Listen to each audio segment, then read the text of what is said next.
Ladies and gentlemen, good day and welcome to the Granules India Q1 FY22 earnings conference call hosted by Emkay Global Financial Services.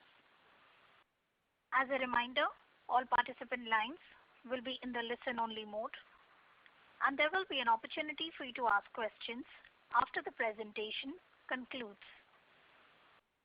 Should you need assistance during the conference call, please signal an operator by pressing star then 0 on your touchtone phone. Please note that this conference is being recorded. I now hand the conference over to Mr. Kunal Dhamesha from Emkay Global Financial Services. Thank you, and over to you, sir. Thank you. Good evening, everyone. I would like to welcome the management and thank them for providing this opportunity. We have with us today Mr. Krishna Prasad Chigurupati, Chairman and MD, Ms. Priyanka Chigurupati, Executive Director GPI, and Mr. Sandeep Neogi, Chief Financial Officer. I shall now hand over the call to the management for their opening remarks. Over to you. Thank you, Kunal. A very good afternoon, ladies and gentlemen. Thank you very much for attending our Q1 earnings call. I hope every one of you and your family members are vaccinated and continue to be safe. I'm happy to announce that we have vaccinated all our workforce and we continue to support our staff and their families with all the needed medical support and psychological counseling. As part of our support to society, we have donated a sizable number of paracetamol tablets to the government of Telangana. We are also setting up an oxygen generator close to our facilities at a government center. Continuing from our last interaction, availability of para-aminophenol, a key raw material for paracetamol, was a great challenge during Q1. We see the situation start to ease up in the current quarter. Domestic production had started with one company and another company is expected to start in a few months. In addition, a few new plants in China are coming up, and also the plant that had shut down is likely to recommence production in a few months. Our expansion of formulations business into new geographies had started, and as you are aware, we have approvals for 2 of our existing products in Europe. While we await further approvals of the already filed products and continue to file more, we are close to signing an out-licensing deal with a few companies in Europe for the approved products. We had also received an approval for 1 product each in Latin America and Canada. They were launched through partners already. We will continue to expand our marketing footprint into Canada, Latin America, and South Africa going forward. This will be a new initiative in these geographies where we were selling only APIs and PFIs and also doing certain CMO businesses for formulations in the past. We continue to be focused on strengthening our position and growing our core molecules by continuous innovation while launching new products in the existing and new geographies. Our strength on our core molecules is driven by vertical integration across the value chain along with innovation in manufacturing. This had been our philosophy all along. As a continuation of this philosophy, most of our high-volume new products are also fully integrated and in some cases right from the KSM level. Needless to say, every product has a certain level of innovation in the manufacturing leading to cost leadership. While our core molecules continue to grow due to expanding wallet share in existing markets and addition of new geographies, we expect our new launches to overtake this growth over a period. We expect the share of other products to be about 40% by FY25. I would also like to explain the strategy on our investments in Unit 4, the erstwhile Optus plant, which we acquired many years ago, Unit 5, which is our multi-purpose API facility, and facility for high potent APIs and formulations too. I will I will also address the strategy for Granules Pharmaceuticals in the US. Coming to Unit 4 in Vizag, we have 16 APIs commercialized from here, and 4 of these are currently used for our existing formulations. Out of the rest, we have filed and will file ANDAs and EU dossiers using 5 more APIs. The value of this plant will be unleashed through these formulations. This plant contributes a sizable value to the strategy and profitability of the company. Unit 5, the new facility at Vizag, we have filed DMFs or CAPs for 4 APIs in the high potent segment and 6 APIs in the non-high potent segment. On the high potent formulation side, we will wait for some more time to file our own dossiers and will continue to market only APIs for the time being. We are currently validating some CMO formulations, and this site will see decent revenues on both these fronts shortly. 5 non-high potent APIs filed from here are for captive consumption for our own formulation filings, and more APIs are being filed from here, which will be used for captive consumption. These APIs will help drive the cost efficiencies of our new formulation filings and will help us being more profitable. At Granules Pharmaceuticals in the US, I'm happy to mention that we had a pre-approval inspection by the US FDA recently and received the EIR within 25 days of completion of the inspection. We expect approval of 3 products covered by the inspection within the goal dates. At GPI, we have 2 arms. One is for manufacture of RX formulations, and the other is the front end for marketing all the formulations from Granules India and GPI, except one product which we have licensed out to a partner. The focus at GPI portfolio is products in the C2 segment, which is the controlled substances, and a few other products. We have also 2 products approved in the opioid category, but have not launched them due to the current legal and tax uncertainties. We expect to launch them once we have clarity on this situation. These are products based on paracetamol API and will add immense value due to the integration when launched. In addition, we are transferring some of the existing products manufactured at Granules India to the site at GPI to be qualified for bidding for the VA business, which is the government business of the US. We have recently expanded capacity at GPI, and the VA business will add a great value to GPI.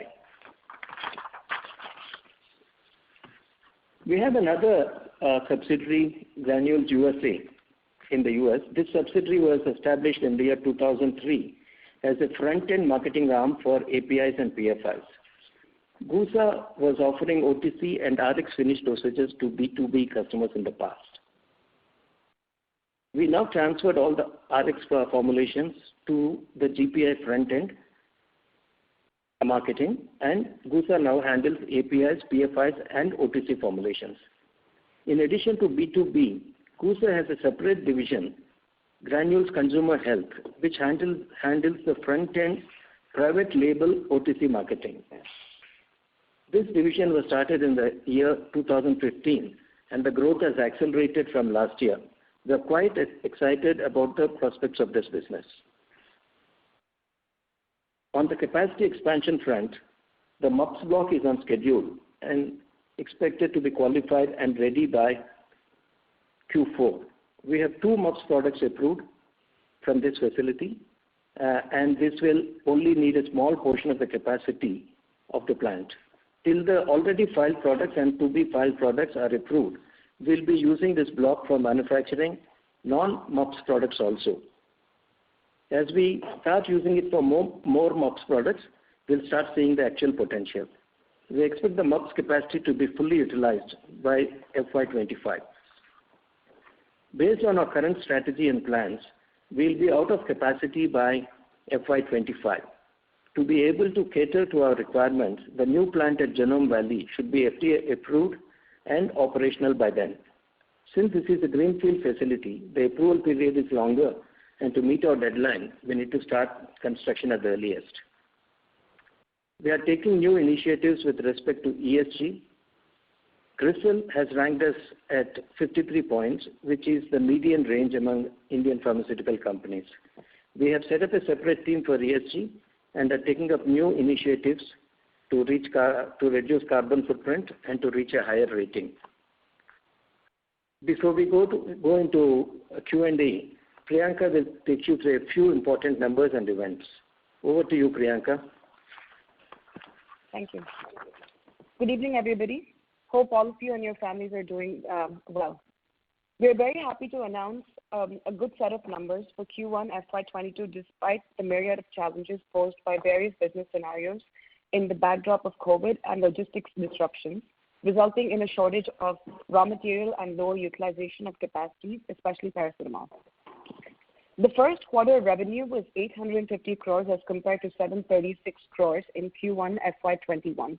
Our increased sales from existing products and new launches had compensated for the loss of MEIS benefits.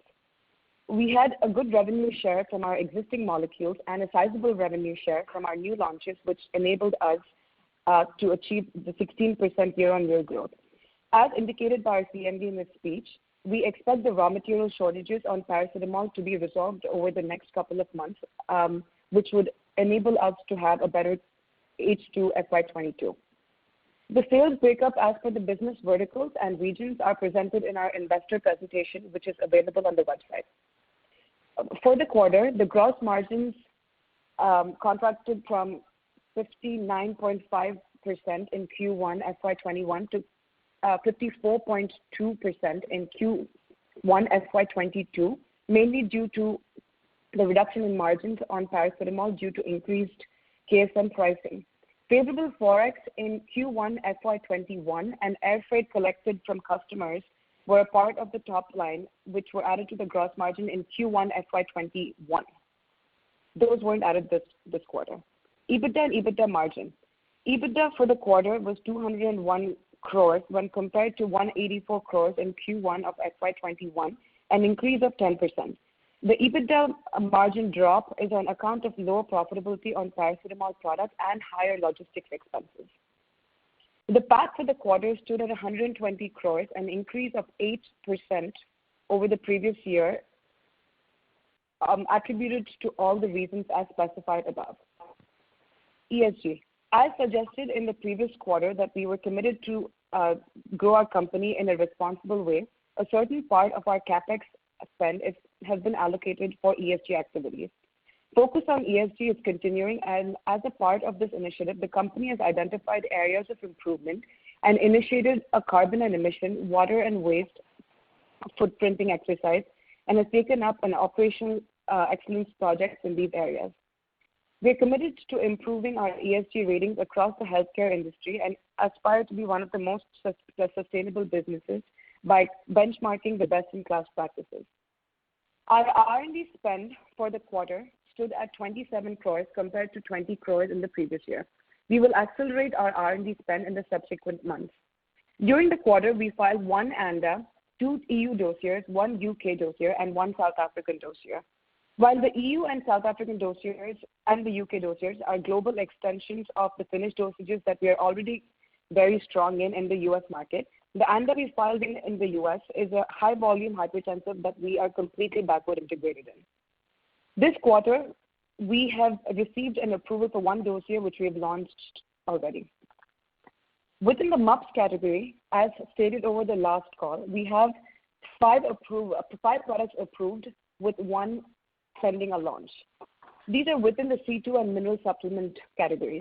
In addition to this, we have another 15 MUPS products under development in the in the US and EU regions under different therapeutic areas, including PPIs, antidepressants, and antihypertensives.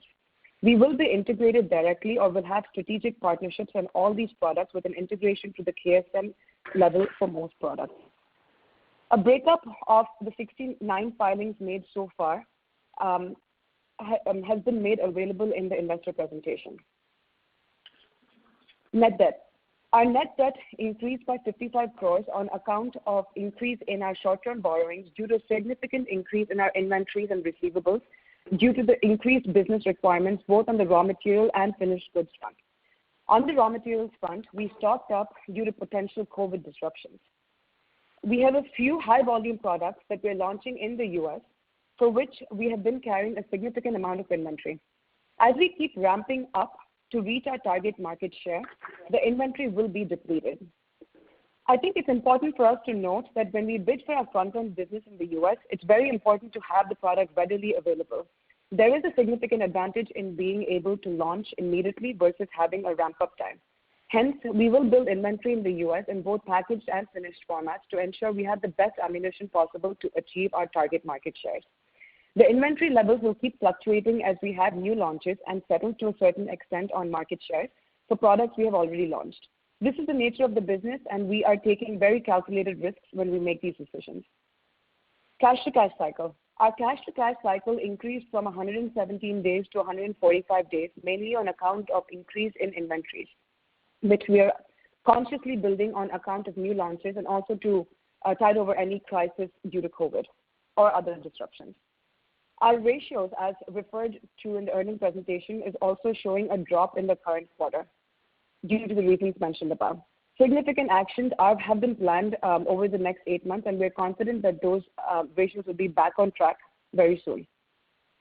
Our operational cash flow for the quarter stood at 133 crores, and during the previous year, the amount was 82 crores, mainly on account of better operational profit over the lower previous year's base.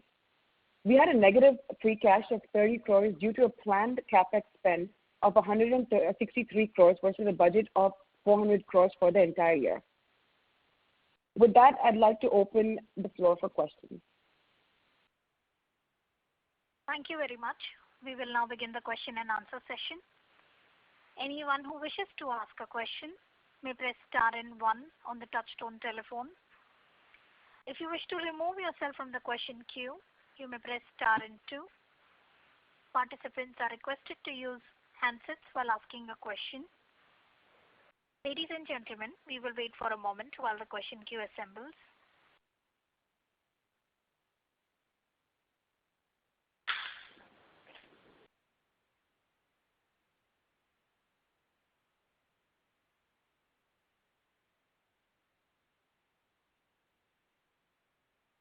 The first question is from the line of Rashmi Sancheti from InCred Capital. Please go ahead.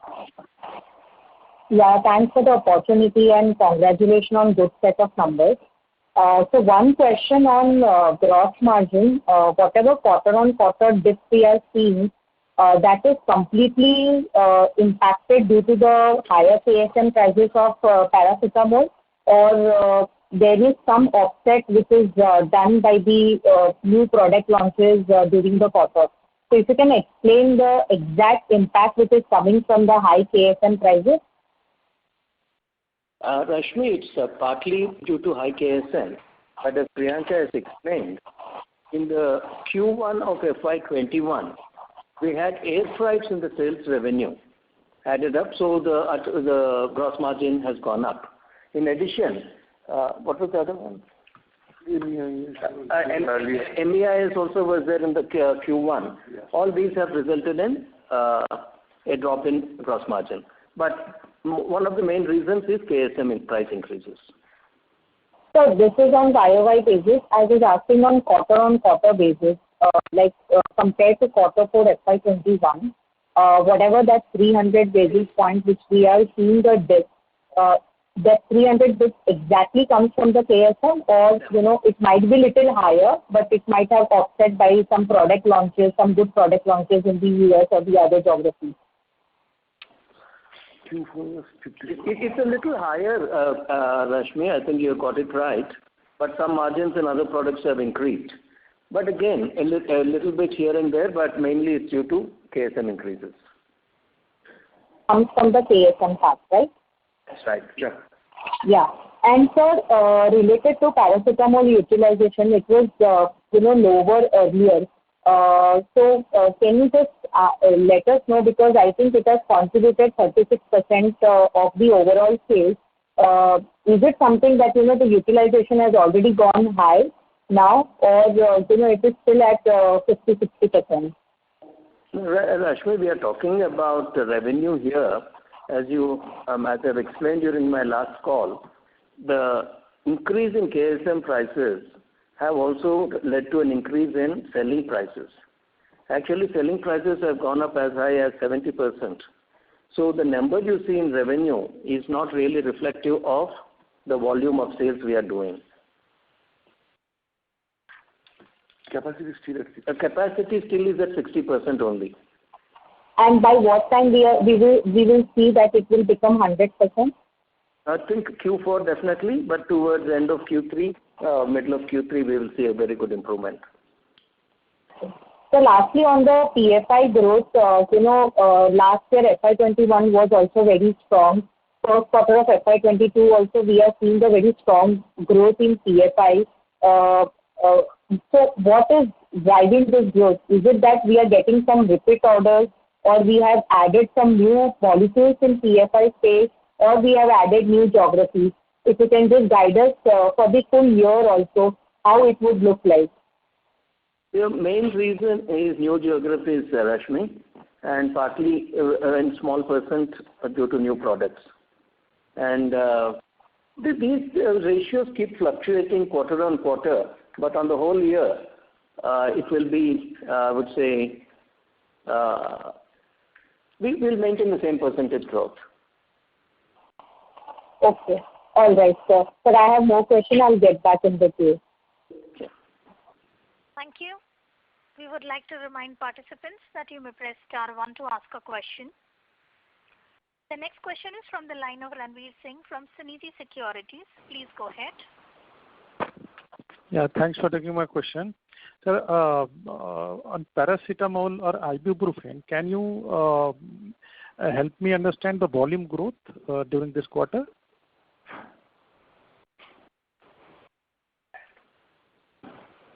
Compared to quarter on quarter or? Y on Y? Or if you could give even Q and Q, that will also. But because you have given that breakup this quarter, so better to give Y on Y so that I can understand it.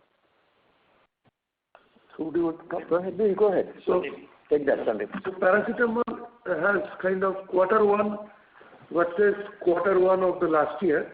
From 2394, it has gone to 2268 tons. You are talking about production volume, or this is sales of No, we're talking about sales quantity. So sales quantity in terms of Ranveer, the revenues do not mean much because, like I said, paracetamol prices are unrealistically high at this point in time. Even though the margins are not high, the selling prices are very high. So the revenue numbers do not make any sense today. Yeah, actually that's why I'm asking this question, because even in ibuprofen, we see a drop in revenue Y on Y basis. So wanted to understand whether it's due to pricing, our volume is intact, we are growing in volume, but price is actually making a difference, or volume has also gone down, especially in ibuprofen. Ibuprofen and the prescription RX, the volumes have gone down. Because of COVID, there's an impact on consumption of ibuprofen. Paracetamol have gone up a bit, the demand is there, but Ibu has come down, and we expect that it should start improving the situation on Ibu as we go forward. Okay. We'll maybe in offline we will take the production volume of other segments also, or if you could give, because in API we used to have this production volume earlier, so if you could give even later, that will help. Maybe we'll do that later, but yeah. Yeah. And secondly, in PFI, the growth has been very good for last few quarters. So which geography is actually contributing? Earlier, the Latin America was the key market, which I understand. So this is only addition of geography, or in existing geography also we see in certain pocket growth is being very high? Yeah, LATAM has increased to a certain extent in the existing geographies, but new geographies also have been added, like some of the Asian markets and African markets, North African markets. So these geography is just an opportunistic, or strategically we are going to stay there in the geography and grow?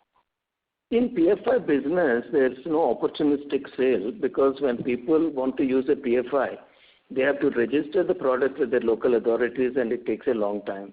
And somebody who has invested so much time and effort will not stop buying. So we have not actually lost any big sales in any of the customers till date, right from many years. Okay.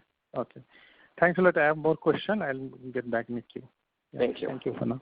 Yeah. Thank you. Participants, to ask a question, you may press star and 1 now.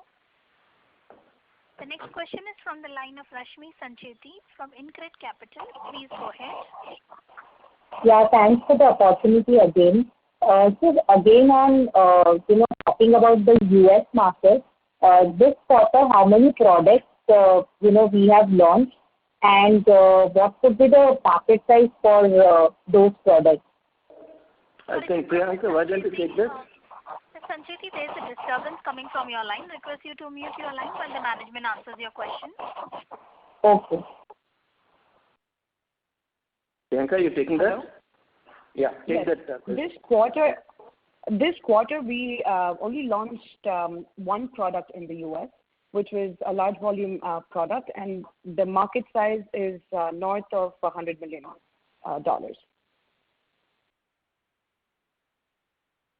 Okay. And what would be the R&D guidance, and what would be your new launches guidance, for this particular year as a whole? And one more question on gross margins. Do we see that, this currently whatever lower gross margins which we were expecting due to high KSM is already done in this quarter, or are we going to see the impact coming in second quarter also? So let me take the gross margin question, Rashmi.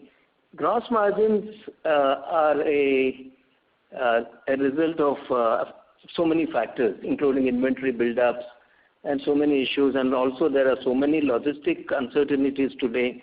So I would not be able to say what the gross margins are going to be, but one thing is, by a mix of gross margins or revenues, we definitely have our plan to achieve our bottom line expectations. So gross margins can change here and there, and that's what I've been saying right from beginning. It's the bottom line that matters. Gross margins do not really matter. Okay. And sir, on launches part for US? Priyanka, you want to make a go for that? So R&D. The R&D guidance and the total launches in the US market, the guidance for that for this particular year? So R&D will be, we will be spending higher money in terms of R&D spend as we progress for the year, and it will not be proportional to this quarter spend. It will be more than that, and definitely we will be having the R&D budget kind of tweaked in a manner when it is required. So the total R&D spend will be in the region of around 140 to 150 crores by the end of the year. Rashmi, on the launches, I think this year we'll be doing close to anywhere between 8 to 10 launches. And the value of these new products can be upwards of $150 I'm back if you want. $150 million. And so last one question on your core molecules. If you can let us know, out of this 4 or 5 products, for which products, we are backward integrated in terms of, its starting raw materials and all.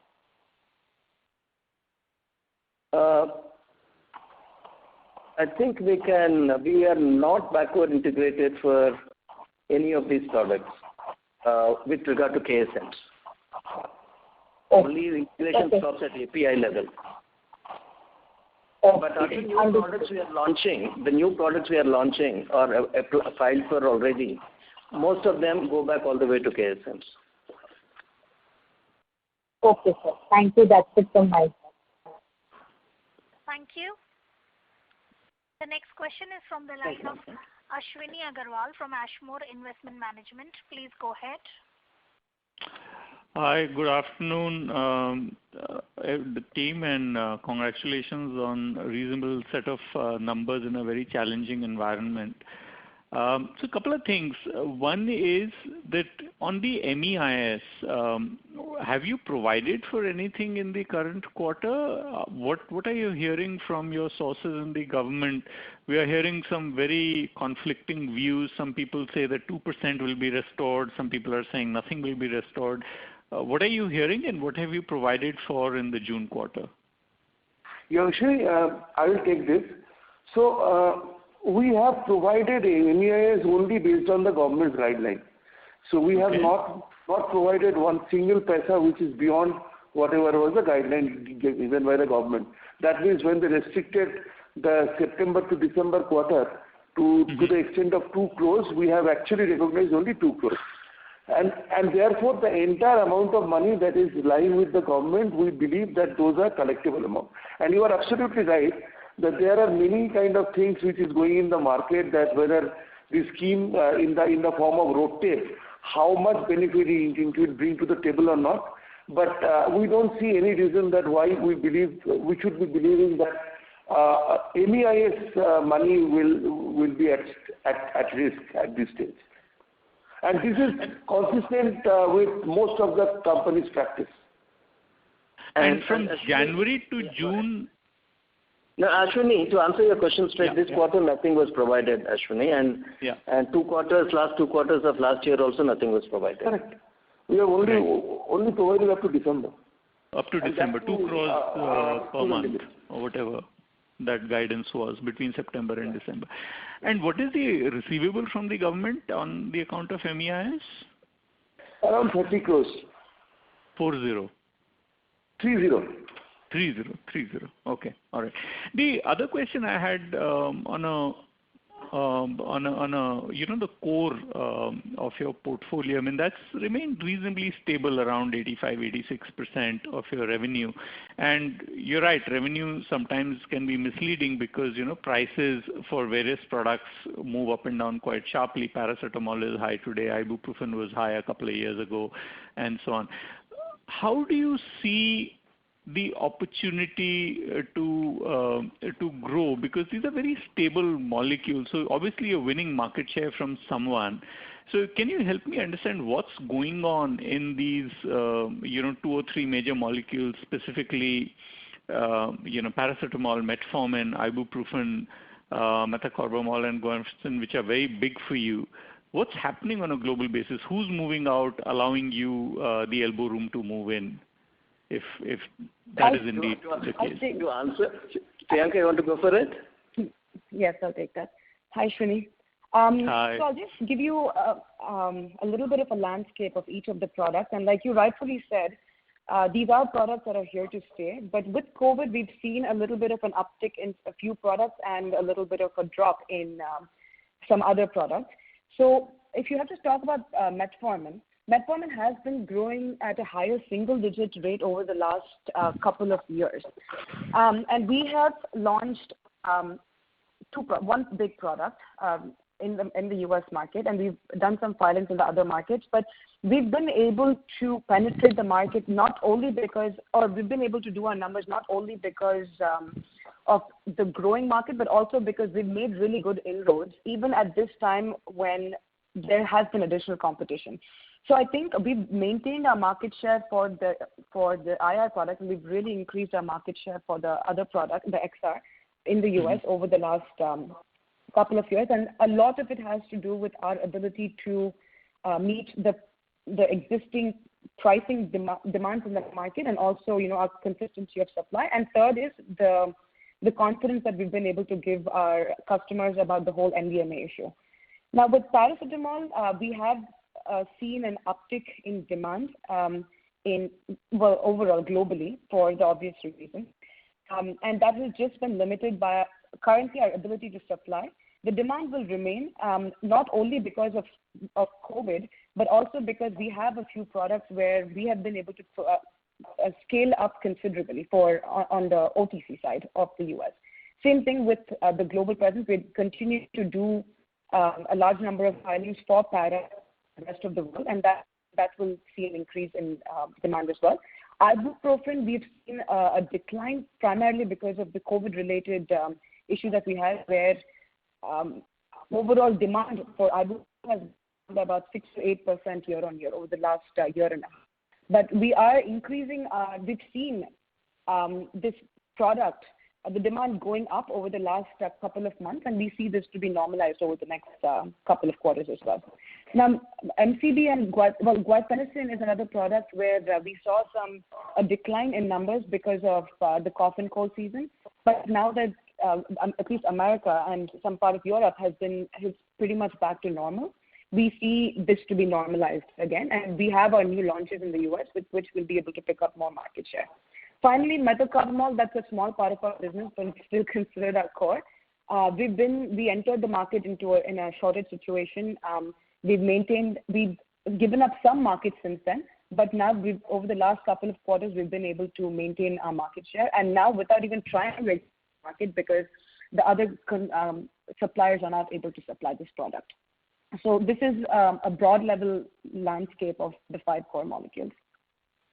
So leading from there, Priyanka, if you were to look out, let's say, 3 years from now, fiscal 25 or thereabouts, how do you see this 85-15 broad split between core and others shift? Or, that shift is going to be very gradual because your core is also growing quite well.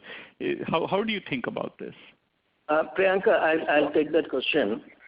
Ashwini, the shift actually is partly because the value-added growth is also happening, not just because the shift is happening from API to PFIs and PFIs to formulations. Well, there's a good value add.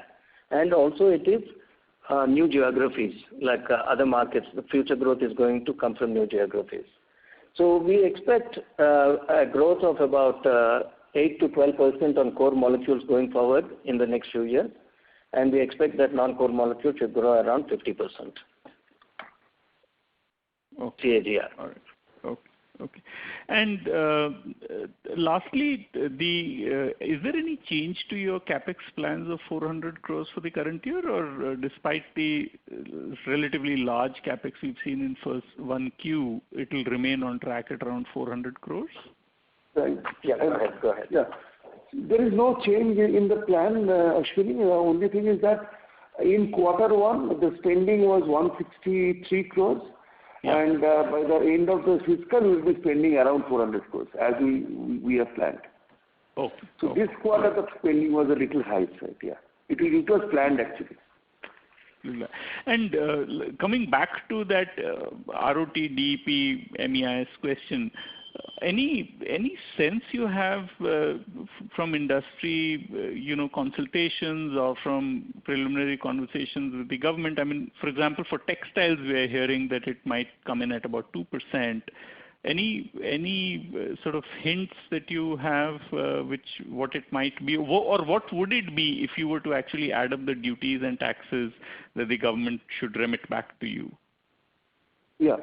So whatever information and the exchange of communication that we have had with our peer group and also some of the government authorities, we believe that roadtape will come into existence for sure. And probably the percentage will be a little less than the MEIS, although the data that they collected for kind of understanding that what is the industry's requirement, that was very encouraging and included a lot of things which we are not getting earlier. But probably reality would be a little bit lower than the MEIS scheme. But the scheme will come definitely. And up to September, before they came out with this truncated 2 crore number, what was the percentage? It was roughly about 4%, correct? No. It was 3%. 3%. Okay. All right. So that, I mean, if you compare year on year, when we look at gross margins, 3% is a straightaway MEIS impact on gross margins. Would that be the right way to think about it? Yeah, 3% on export was the thing. Most of it is. Yeah. So most of it is export. Yeah. Yes. Okay. So that is a straightforward kind of a deduction. Yes, Ashwini, you're right. Yeah. So I mean, assuming that, I don't know again when the government will reinstate the RoDTEP plan. It's been overdue for more than 6 months. But if it were to come through, we should see a improvement in gross margin profile immediately by whatever 1, 2, 3%, whatever they offer. It should technically. I stand corrected for one figure. It is not 3%. It is 1.5%. 1.5. On the margin, yes. So margin impact is 1.5%, which is an absolute loss when this scheme is not there. Okay. All right. Okay. Thank you for answering my questions, and all the best. Take care. Thank you. Thank you. The next question is from the line of Tushar Manudhane from Motilal Oswal Financial Services. Please go ahead. Yes, thanks for the opportunity. Just if you could just recap in terms of non-core molecules, what CAGR are you guiding for? Around 50% is what we are planning. 15, no? 15. 50. 50. And secondly, just considering the working capital needs and the capex, the net debt figure for FY22 would be how much?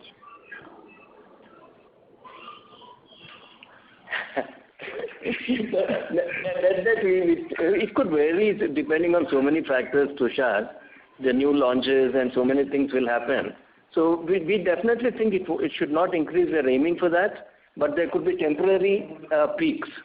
Just like this quarter, there's a little increase, but it should keep coming down. I am a little bit nervous in giving the number, but it should be 700 to 750, like that. For FY22. Yeah, March. And as you know, all this is only working capital debt. Yeah. All right, so that helps. Thank you. Thank you.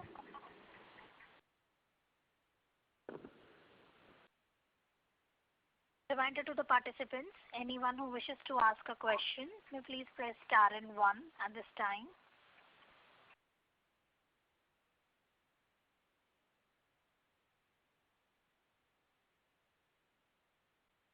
The next question is from the line of Mitesh Shah from ICICI Direct. Please go ahead.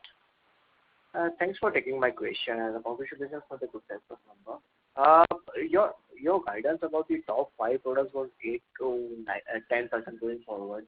But historically, if I can see that in the last 5 years, the growth was somewhere at around 18% CAGR. And I think you still have a scope to geographical expansion and new launches. So why the single digit your expectations on these 5 molecules? The base is high today, Mitesh. Okay. And if really it has to be much more, you can imagine what our overall growth is going to be. That's it from my end. Thank you. Thank you. The next question is from the line of Ashwini Agarwal from Ashmore Investment Management. Please go ahead. Hi. Sorry, there was one question I forgot to ask. What are you seeing on shipping schedules and shipping rates? Are things starting to ease up at all, or it continues to be high shipping rates and patchy shipping schedules? What's the outlook here? It's worsening, Ashwini. It went back to worse. I don't know from worse to where it will go. Actually, last few days there have been a typhoon in Ningbo port and the Shanghai port, and there were pictures and videos of containers flying away. And total disruption and costs have drastically gone up. That's why I think Priyanka was mentioning logistics costs. So we don't know when it's going to come back to normal. We are learning to live with all these new problems. That's the funny thing. Mm-hmm. So, I mean, would it be fair to think about kind of, are you able to pass on these costs, or some of these costs you being forced to keep as a margin hit, shipping costs, higher inventory carrying costs? I mean, raw materials, you did mention that you're starting to see some respite, but obviously it's taken a little bit of a hit on your gross margin. So on shipping, I mean, eventually it will normalize. I mean, this is very abnormal, the environment we are living in. How do you think about it? We're not able to. Certain reasonable cost increases we were able to pass on in the past, but now overall the situation is there's a lot of cost increase.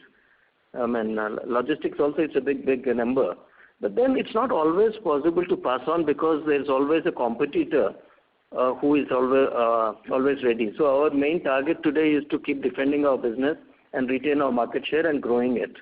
So we don't want to be too aggressive on trying to pass on costs. APIs to a certain extent it's maybe possible, PFIs to a certain extent is possible, to a certain extent. But beyond a certain level, people will say, I don't want to manufacture this product. So that's the situation. And then formulation side, of course, you know about the US price pressures. So we'll have to balance it very carefully. There's no way we can pass on everything to the customers. And is part of the inventory increase also because of longer shipping cycles? Is that also a factor in addition to shortage and uncertainty planning? Yes, Ashwini, very much. And we want to avoid air freights in case otherwise the penalties will be high. And so we are stocking excessively, and also partly because we are expecting a quick ramp up of the business. Okay. All right. Thank you. Thank you so much, and all the best again. Thank you. Thank you. The next question is from the line of Abhishek Jain from Arihant Capital. Please go ahead. Thank you for taking my question, sir. Sir, two questions. One is how are the pricing going after June? We have seen, especially for the key products, our 5 core products, especially on the paracetamol and ibuprofen, how the realizations are there right now, and how much inventories are there right now with the customers right now? Customers, the inventories with customers have sort of normalized, Abhishek, long ago. So they are only ordering what they need. They are not excessively stocking. So, but only the inventory seems to be a little high with our side, but customers definitely have normalized their inventory levels of all products. And how is the pricing, sir, of the especially paracetamol and ibuprofen? Paracetamol, like I said, because of the increase in cost, prices have gone up. So no competition can be operating at a total loss, so everybody gets a price increase. Ibuprofen has been a slight drop, not too much, but volumes of ibuprofen have dropped because there's no demand. Okay. And what are the volumes for ibuprofen for Q1? I'm extremely sorry if it's been there in the presentation. It's in the presentation. Ibuprofen, not volume, value is there, but volumes we are not sharing at this point of time, Abhishek. Okay, no worries, sir. Thank you. Thank you. Thank you. The next question is from the line of Harith Ahmed from Spark Capital Advisors. Please go ahead. Hi, good evening. Thanks for taking my questions.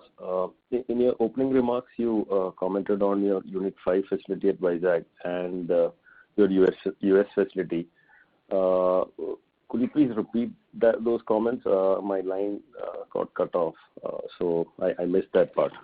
Okay. On Unit 5, we said that there are two blocks there. One is for high potent, which is mostly onco, APIs and FDs.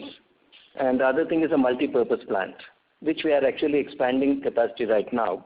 So out of this site, we have 4 DMFs or CEPs for APIs in the high potent segment and 6 APIs in the non-high potent segment. So on the formulation side, we have decided not to file any dossiers today on the onco, but we are doing contract manufacturing business for other companies. So validations are going on, and we expect revenues from the contract manufacturing business to come in, and also from some of the onco API sales to come in. But the non-onco, out of the 6 filed, 5 are for captive consumption, and we have used these APIs to file for our ANDAs and dossiers. So, like I said, the entire value of this site will be unleashed through our formulations, as and when they are approved. Okay. And Granules USA, we said we have two areas of operation there. One is local manufacturing, and the other one is the marketing front end. The front end markets, Granules India products and GPI products together. And the focus there for local manufacturing is mostly the controlled substance segment, of which we have a few products already launched, and also some niche products. Also, we are transferring some of the ANDAs from this site, existing products from India to US in that site, so that we can address the VA business. And as you're aware, these VA contracts are for 3 to 5 years, and that will be a nice piece of business to have. And the this business, when it happens, is really going to add a lot of value to GPI. Okay. For the controlled substance products, some of those we've already received approvals and launched. How's the ramp-up been for those products? Priyanka, you want to take that? Sure. We have launched about 4 to 5 controlled substances so far, and I think we've done really well on most of them. We have a majority of the market on all of them. Okay. Thank you very much. That's all from my side. Thank you. Thank you. The last question is from the line of Madhu Kela from MK Ventures. Please go ahead. Good evening, sir, to all of you, and congratulations on a good set of numbers. So my question is beyond quarters and all these small issues. I wanted to ask you, sir, what is the strategic intent of you and the whole family? What will Granules look like, let's say, 5 years down the line? How it will change from the current Granules, and we are not talking about numbers, more of a strategy, more of a strategic intent. As you alluded that it will be more formulation a company than the API and the PFI, which has been traditionally. Will we see a lot of other changes than what it looks like? Definitely. Also, for the sake of everyone, can you just confirm once and for all, because these rumors keep coming in, that you are not looking to do any transaction with anyone, at least for in any foreseeable future? Oh God, because that makes me nervous personally, sir. Because we have invested on you. We don't know who the other person is. Madhu, I think I don't know how many times I have to keep on refuting this since you have asked this question. Please do it once again, sir, so that it is clear to everyone. I will. So definitely there is no way we are going to exit. And I can tell you, we have our plans made out, our targets set up for the company, and a detailed strategic plan is being worked out for many, many years. But at least 3 years, we have very good visibility. We have our targets, and we are all very serious in working to achieve these targets. And on how the company is going to look like, I can tell you, yes, the solid orals business, what we are doing today, there's still a lot of potential left. We will be extracting all the potential out of this, because this has been really our key strength, operational efficiencies, innovative manufacturing. We'll extract everything out of this and move into a few other areas, and it's going to be very complex manufacturing from now onward. We will be addressing for the future, 3 years from today, we have to start working today on very complex molecules. That work will start, and we will be making not only these high volume manufacturing efficiency driven products, but we'll be manufacturing technology driven products in future. Okay. Sir, aspirationally, pardon me asking you so directly, aspirationally all of us have aspiration that I will be like that. Do you have any company in India or global where you think Granules could be like that 5 years from now? No, I can speak of different companies for different aspects of what we are doing. And there could actually be companies in the non-pharma segment. If you go into nutritional sides or food industries, there we may have some companies which operate like us.